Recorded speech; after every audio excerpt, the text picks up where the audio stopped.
Mula sa naghatid ng mga Korean novelang nagpakilala ng mga di malilimutang kababaihan.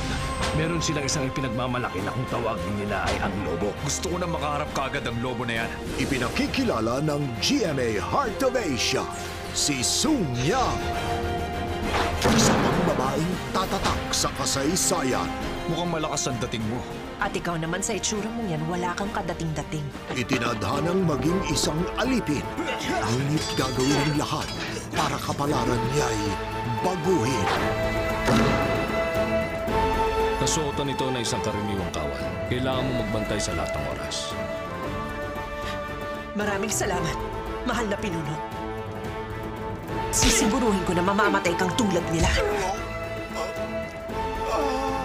Malalagot ka sa ginawa mo sa akin. Ipinangangako ko yan! Nais kong ikaw ang magbantay sa prinsipe. Huwag mo siyang iiwan. Bantayan mo ang bawat kilos niya. Kailangan mo kong sundin dahil alipin kita. Pag may nakaalam na nagpapanggap akong kawal, buong angkan ko ang mapapahamak at magdurusa. Bakit nakasusi pa tong pintuan? Buksan mo! Bakit ko bubuksan? Alam mo masyado ka mahiyain. Para kang hindi lalaki.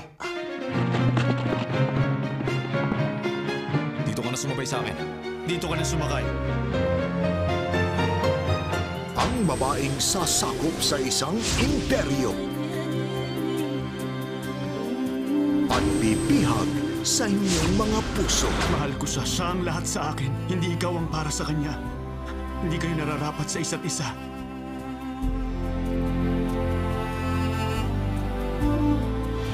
Ito ang pinaka-inabangang period drama ng taon.